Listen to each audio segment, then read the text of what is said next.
Going on today, guys? Primal Sabbath here, and today we're going to be taking a look at the Transformers Beast Wars 10th Anniversary Dinobot.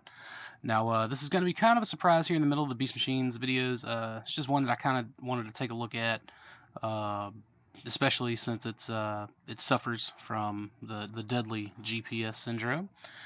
And while I had it, while I literally just opened it out of the box, made it through one transformation, a little piece broke. I was able to glue it back, so it should be pretty seamless, but we will, of course, do the transformation on camera as well because, what fun would it be than potentially breaking something on camera, right? Something that costs not too terribly expensive, but still, like, you know, a hefty chunk of cash. So he has the inside of his mouth painted, this kind of.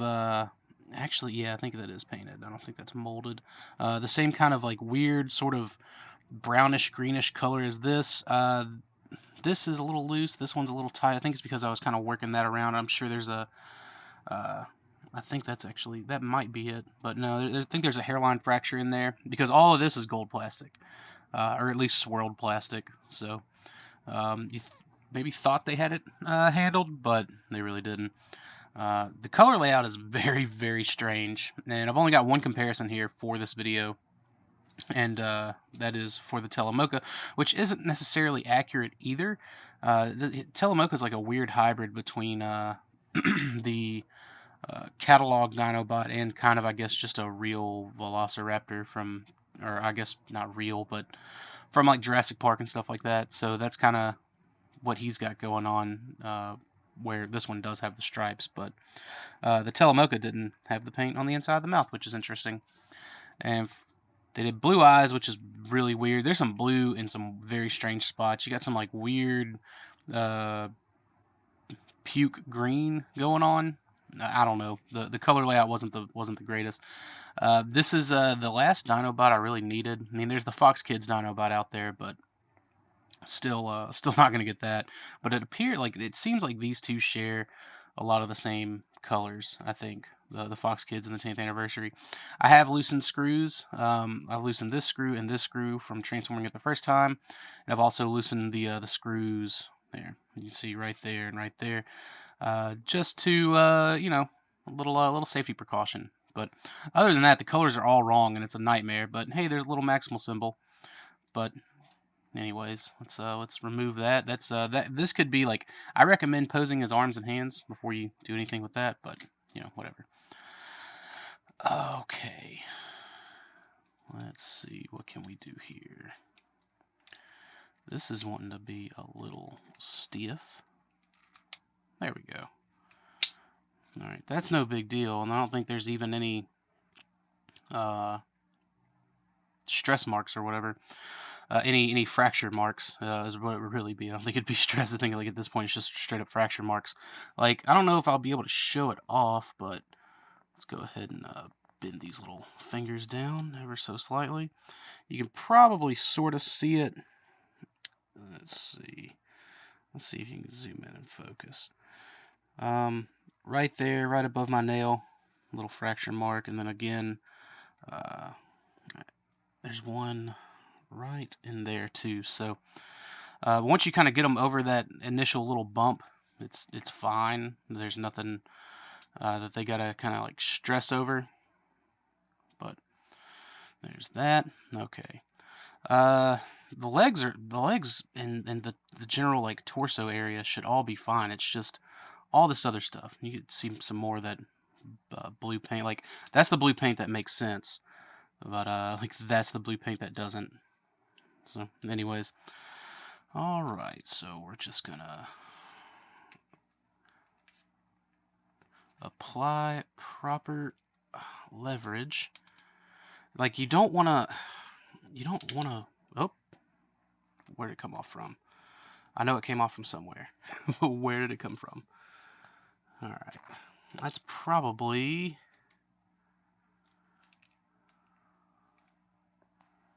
I wonder where it came from. I wonder if it came from,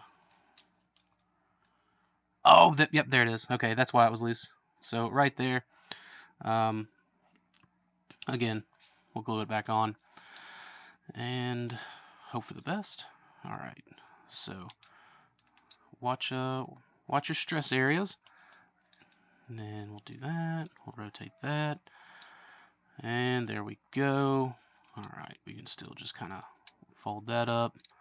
Yep, I had a feeling that was going to pop out. Fold that up. And then the easy stuff. This head is also made from this gold plastic, so the mutant mask may come off and apart. A little bit of gold dust in there. And try not to break his feet. Good deal. So there's that. I wonder if I can still wiggle this in here. There we go. There, that's fine, isn't it? We'll just save this and hope that I don't glue the dino arm in spot whenever, because I use it's a really thin. It's not liquid cement, but it's some stuff. You know, use your preferred super glue, I guess, but I use a very thin glue. Whatever. Keep that off. Doesn't matter. Let's go on the shelf in robot mode, anyways. And then we'll remove that, so that's fine. All right. Arms are tight like a tiger. All right, and we will. This actually, I just kind of like just sort of spin it in a little bit. There we go. Just enough to grab hold, and then like you don't want to really maneuver anything with that in his hand. And then this, the sword just plugs in. Okie dokie. And there it is. So, as you can see, this isn't anything that I'd spend a whole lot of money on. I knew of the GPS, but fortunately I didn't really drop a whole lot on it. For one thing, the color is not accurate at all. For another thing, the GPS, obviously. I think I spent $45 on this.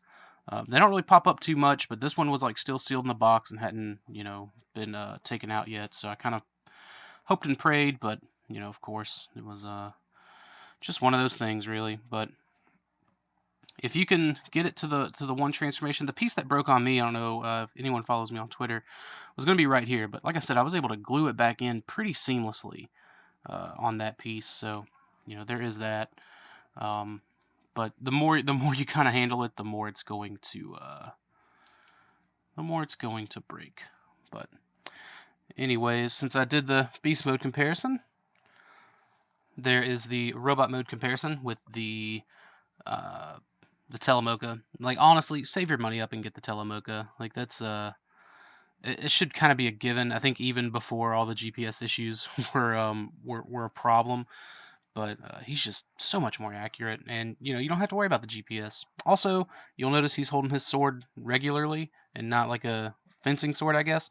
I got that little adapter from Joe Bush from Stasis Lock, so anyone who's interested in those, hit him up. He'll know where to get some, or get some more rather. I don't know if he made them. I think somebody else made them. But anyways, I got one for pretty much all of them, all of my Dinobot molds, including like Grimlock and even my prototype, except for that one because like why?